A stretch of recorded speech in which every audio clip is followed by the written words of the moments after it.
Assalamualaikum warahmatullahi wabarakatuh. Selamat datang di channel yang memberikan informasi tentang dunia keislaman.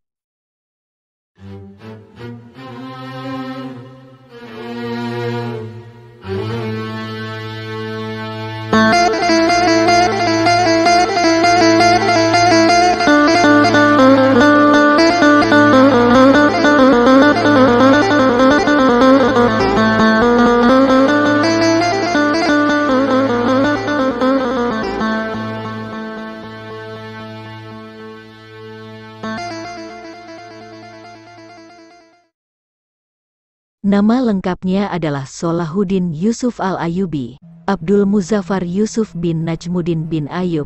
Ia berasal dari bangsa Kurdi. Ayahnya Najmuddin Ayyub dan pamannya Asaduddin Shirkuh bermigrasi dari kampung halamannya dekat Danau Van ke arah Tikrit di Irak. Sholahuddin lahir di Benteng Tikrit tahun 532 Hijriah atau 1137 Masehi, tepat ketika ayahnya pemimpin benteng kaum Saljuk di Tikrit. Saat itu baik ayahnya dan pamannya mengabdi kepada gubernur Saljuk yakni Imaduddin Zanki untuk kota Mosul di Irak.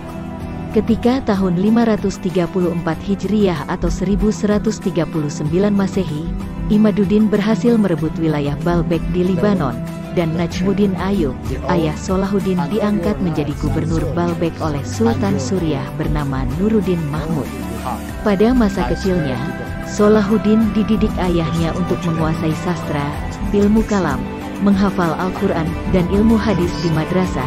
Dalam buku-buku sejarah diceritakan bahwa cita-cita awal Sholahuddin adalah menjadi orang ahli agama Islam, karena ia senang berdiskusi tentang ilmu kalam, Al-Quran, fikih, dan hadis. Karakter kuat Sholahuddin sudah terlihat semenjak masa kecilnya. Ia memiliki sifat yang rendah hati, santun, dan berbelas kasih. Dia tumbuh di lingkungan keluarga agamis tetapi juga ksatria. Selain mempelajari ilmu agama, ia juga mengisi masa mudanya dengan menekuni teknik perang, strategi perang dan dunia politik. Ia pernah melanjutkan pendidikannya di Damaskus untuk menekuni ajaran Sunni. Proses tersebut berlangsung selama 10 tahun di lingkungan istana Nuruddin Mahmud.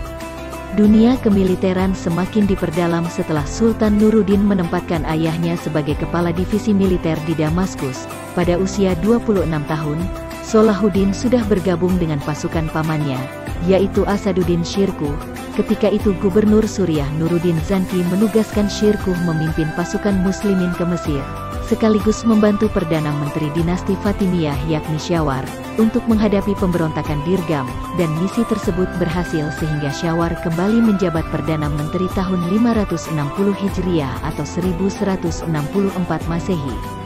Pada tahun 1169 Masehi, Sholahuddin diangkat sebagai panglima menggantikan pamannya yang meninggal dunia.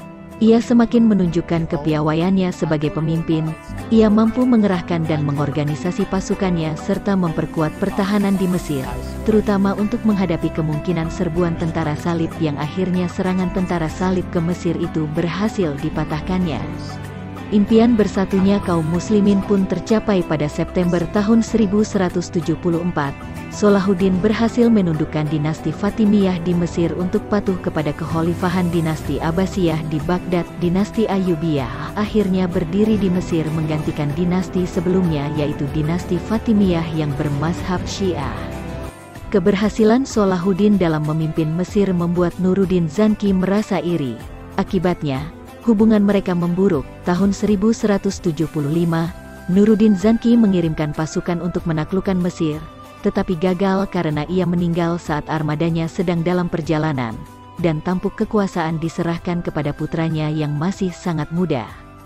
Sholahuddin pernah berangkat ke Damaskus untuk mengucapkan bela sungkawa atas kematian Nuruddin Zanki, dan kedatangannya tersebut disambut oleh masyarakat di Damaskus, dan 3 tahun kemudian, raja muda tersebut sakit dan meninggal dunia pula.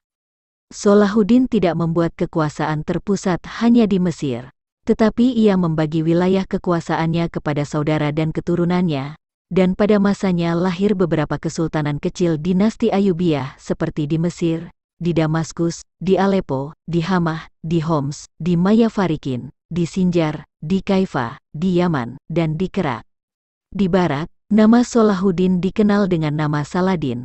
Karena berkat kepahlawanannya di Perang Salib yang terjadi pada masa Salahuddin merupakan Perang Salib periode kedua.